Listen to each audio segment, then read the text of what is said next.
Bonjour, on se retrouve aujourd'hui pour un nouveau débat Sexo Clash dans lequel nous allons aborder le thème du fantasme.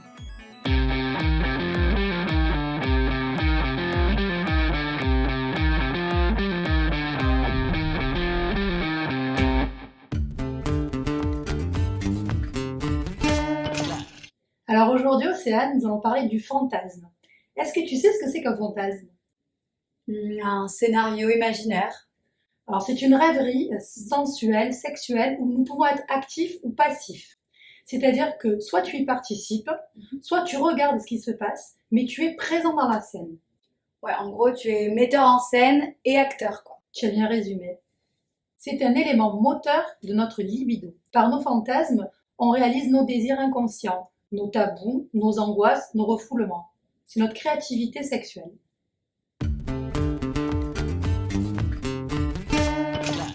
C'est quasi pareil, non? Alors, pas vraiment.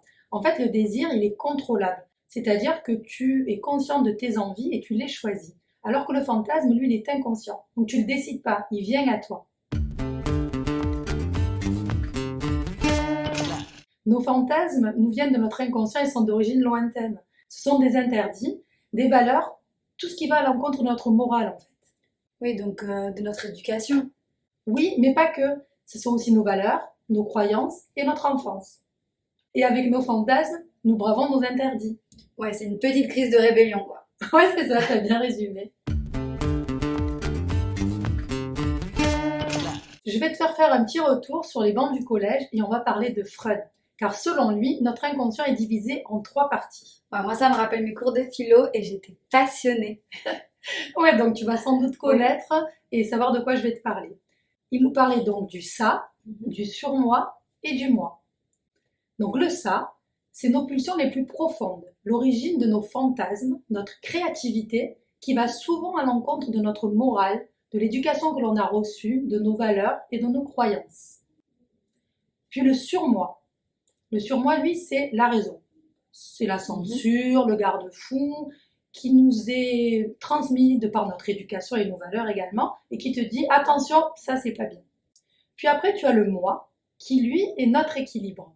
C'est-à-dire la négociation entre le ça et le surmoi, c'est-à-dire qui nous sommes. Oui, donc en fait, c'est comme avoir le diable sur une épaule et l'ange de l'autre, en fait. C'est exactement ça. Tu as le ça qui est ton inconscient, qui est le petit diable. Tu as le surmoi qui, lui, est l'ange qui va censurer. Et tu as le moi qui, lui, va faire son choix et va faire en fonction de ces 2 valeurs. C'est ma décision, en fait. C'est ça, c'est ce que tu vas décider.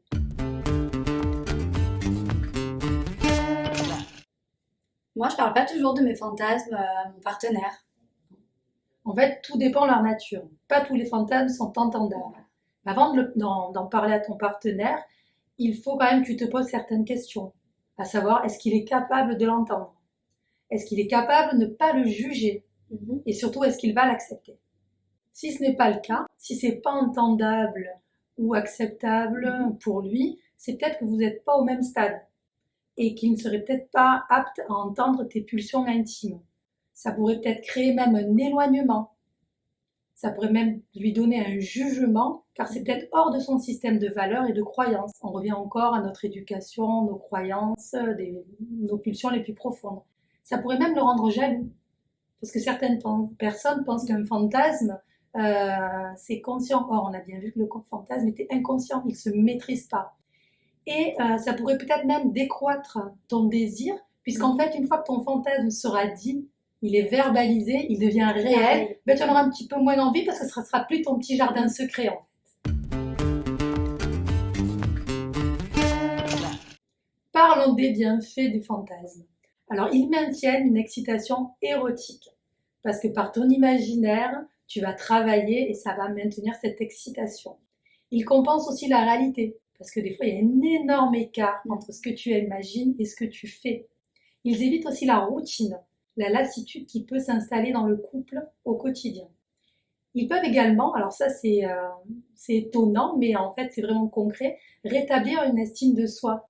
Car comme nous sommes acteurs de nos fantasmes, on va réaliser certaines choses qu'on n'oserait pas. Donc la timidité, dans l'ordre du fantasme, n'existe pas. Toutes les barrières tombent. Il rassure également et aide à apprivoiser certaines craintes que tu pourrais avoir au niveau sexuel, car tu te projettes. Donc dans ton fantasme, ben, comme c'est inconscient, ben, les choses viennent et tu les fais sans crainte. Donc contrairement à ta réalité, en fantasme, tout est possible. Mais tout le monde a des fantasmes. Oui, oui, tout le monde en a. Sais-tu qu'ils ne sont pas forcément que d'ordre sexuel? Ah bon? Comme c'est inconscient, tu maîtrises pas. Donc ça peut être de Oui. n'importe quel domaine, D'accord, mais comme quoi? comme la nourriture, comme une activité sportive, quelque chose que tu ne fais pas, que tu aimerais faire et qui remonte en toi, tu le revis dans tes fantasmes en fait.